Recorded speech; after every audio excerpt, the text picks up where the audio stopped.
अस्सलाम वालेकुम अजीज तलबा, कैसे उम्मीद करता हूँ कि आप लोग खैरियत से होंगे। स्टूडेंट्स, आज हम फर्स्ट ईयर केमिस्ट्री का topic trends in periodic table में ऑफ ऑक्साइड्स एंड क्लोराइड्स हम पढ़ेंगे oxides. First of all we will discuss the definition of oxides. Oxides क्या होते हैं? Oxides are binary compounds. Oxides क्या होते हैं? बाइनरी कंपाउंड होते हैं। बाइनरी का मतलब होता है मींस वो कंपाउंड दो चीजों पर मुश्तमिल हो। Formed by the reaction of oxygen with other element. Oxygen का दूसरे एलिमेंट के साथ रिएक्शन के जरिए जो एलिमेंट बनते हैं, जो कंपाउंड्स बनते हैं, दैट इज कॉल्ड ऑक्साइड्स। उसके बाद ऑक्साइड्स की क्लासिफिकेशन देखेंगे। ऑक्साइड्स को 3 क्लासेस के अंदर डिवाइड किया गया है। फर्स्ट ऑफ ऑल पहली टाइप है basic oxide. What is basic oxide? Basic oxide is an oxide that when combined with water give off an alkali. जब क्या करते हैं ये ऑक्साइड, बेसिक ऑक्साइड होते हैं, वाटर के साथ रिएक्शन करते हैं तो अल्कली देते हैं। Alkali means they give a base. Alkali का मतलब क्या होता है? ये बेस देते हैं। अब मेटल है react with oxygen give of basic oxide. जब मेटल ऑक्सीजन के साथ रिएक्शन करती है तो बेसिक ऑक्साइड बनता है। इनकी नेचर कैसी है? आयनिक होती है। उसका ग्रुप नंबर 1 और 2 के एलिमेंट्स होते हैं वो बेसिक ऑक्साइड बनाते हैं जब वो क्या करते हैं ऑक्सीजन के साथ रिएक्शन करते हैं। For example sodium oxide, calcium oxide और बैरियम ऑक्साइड से ये क्या करते हैं, ये बेसिक ऑक्साइड जब ऑक्सीजन के साथ रिएक्शन करते हैं तो बेसिक ऑक्साइड देते हैं। फॉर एग्जांपल देखते हैं ग्रुप 2 पीरियोडिक टेबल के ग्रुप नंबर 2 के जो हाइड्रोक्साइड्स है solubility increases down the group.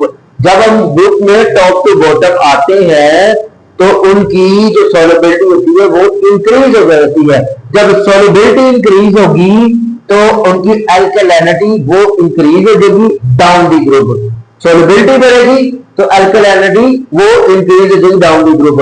अब एग्जांपल देते हैं, सोडियम ऑक्साइड रिएक्ट किया वाटर के साथ और सोडियम हाइड्रोक्साइड बन गया। कैल्शियम ऑक्साइड ने रिएक्ट किया वाटर के साथ तो कैल्शियम हाइड्रोक्साइड बन गया। उसके बाद है नेक्स्ट इसकी टाइप एसिडिक ऑक्साइड। ऑक्साइड कहते हैं is an oxide that when combined with water give off N acid. ये वो ऑक्साइड्स होते हैं जब वाटर के साथ रिएक्शन करें तो एसिड देते हैं। नॉन मेटल्स होती है अजीज तलबा, जब ऑक्सीजन के साथ रिएक्शन करती तो एसिडिक ऑक्साइड देती है। इनकी कवलेंट इन नेचर होती है, कवलेंट बॉन्ड बनता है इनमें। उसके बाद silicon dioxide is acidic oxide as it react with bases. क्योंकि ये सिलिकॉन डाइऑक्साइड क्या है? एसिडिक ऑक्साइड होता है क्योंकि ये बेसिस से रिएक्शन करता है। Examples of acidic oxide in period period number 3 के अंदर ये फॉस्फोरस टेट्राऑक्साइड, फॉस्फोरस पेंटाऑक्साइड, उसके बाद सल्फर ट्राइऑक्साइड और सल्फर डाइऑक्साइड, ये इसकी एग्जांपल है। फॉस्फोरस टेट्राऑक्साइड वाटर के साथ रिएक्शन किया तो ये एसिड बन गया। सिलिकॉन ने रिएक्ट किया, सिलिकॉन ये एसिड बन गया। सल्फर डाइऑक्साइड ने रिएक्शन किया। Reactions of these oxides with bases are given. अब इन ऑक्साइड्स के बेसिस के साथ रिएक्शन क्या है? इधर जो दे रहा है, जब सिलिकॉन डाइऑक्साइड NaOH से रिएक्शन करेगी तो ये सोडियम सिलिकॉन ऑक्साइड बन जाएगा वो पानी के साथ। उसके बाद पानी बनेगा, उसके बाद फॉस्फोरस टेट्राऑक्साइड NaOH से रिएक्शन करेगी तो ये एसिड बन जाएगा और पानी बन जाएगा। उसके बाद सल्फर डाइऑक्साइड रिएक्ट करेगी तो ये एसिड बन गया और साथ ये वाटर बन गया। तो स्टूडेंट्स ये हमने दो टाइप्स डिस्कस कर ली। उसके बाद हम इसकी जो तीसरी टाइप है एम्फोटेरिक ऑक्साइड्स वो डिस्कस करते हैं। एम्फोटेरिक ऑक्साइड्स क्या होते हैं? थर्ड टाइप है ऑक्साइड्स की एम्फोटेरिक ऑक्साइड्स। एम्फोटेरिक ऑक्साइड्स कहते हैं are oxide that react with both acids, वो ऑक्साइड्स जो एसिड्स और बेसिस दोनों के साथ रिएक्ट कर सकते हो, that is called amphoteric oxides. Students they have an ability to behave as an acid और बेस डिपेंडिंग अपॉन कंडीशन। तो ये दोनों क्योंकि ये एसिड और बेस दोनों के साथ रिएक्शन कर सकते हैं, तो फिर ये एसिड और बेस दोनों के तौर पर एक्ट भी कर सकते हैं, इनकी बिहेव कर सकते हैं, इनकी एबिलिटी है। तो इसी वजह से ये एसिड और बेस के तौर पर रिएक्ट कर सकते हैं। तो ये एल्यूमिनियम ऑक्साइड है, एल्यूमिनियम ऑक्साइड ये वाटर के अंदर इनसॉल्युबल होता है, लेकिन ये HCl के साथ रिएक्शन करके एल्यूमिनियम क्लोराइड बना लेता है और साथ वाटर मॉलिक्यूल बना लेती है, water molecule. Aluminium oxide sodium hydroxide base के साथ रिएक्शन करके सोडियम एल्यूमिनेट बनाता है और साथ वाटर मॉलिक्यूल। उसके बाद स्टूडेंट्स हम इसका पीरियोडिक टेबल के अंदर जो ऑक्साइड्स की ट्रेंड्स देखेंगे, पीरियोडिक टेबल के अंदर ये क्या बिहेव करते हैं ऑक्साइड्स।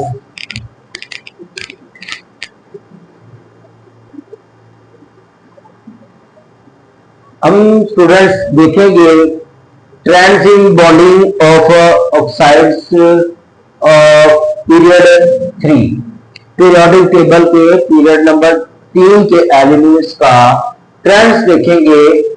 जो ग्रुप नंबर 1, 2 एंड 3 के ऑक्साइड्स होते हैं उनकी नेचर होती है आयनिक इन नेचर होते हैं। कौन सी नेचर होती है? आयनिक इन नेचर होते हैं। उसके बाद इनके दरमियान क्योंकि ऑपोजिट चार्जेस होते हैं, ऑपोजिट चार्जेस होने की वजह से strong electrostatic force of attraction होती है। कौन सी फोर्स ऑफ अट्रैक्शन होती है? Strong electrostatic force of attraction होती है। उसके बाद ग्रुप नंबर 4, 5, 6 एंड 7 के ऑक्साइड होते हैं। For example sulphur dioxide more covalent nature, इनकी नेचर क्या होती है? कवलेंट ज्यादा होती है। तो और इनके दरमियान कवलेंट बॉन्ड होने की वजह से वीक इंटरमॉलिक्यूलर फोर्सेस होती हैं। अब ये जो ट्रांजिशन है इसका नतीजा क्या होगा? इलेक्ट्रोनेगेटिविटी इंक्रीज हो जाएगी और आयनिक रिएक्ट हो जाएगा, डिक्रीज हो जाएगा कवलेंट नेचर होने की वजह से। और थैंक यू सो मच अजीज तलबा। आज का जो हमारा टॉपिक था definition of oxides and classification, we have classified the oxides into 3 types: basic oxides, acidic oxides and third one is amphoteric oxides। और उसके बाद हमने देखा trends in bonding in oxides of period 3, periodic table के जो period number 3 के elements का trends हमने देखा और उसको डिस्कस भी किया। Thank you so much. अल्लाह हाफिज। मिलते हैं इंशाल्लाह नेक्स्ट लेक्चर के अंदर।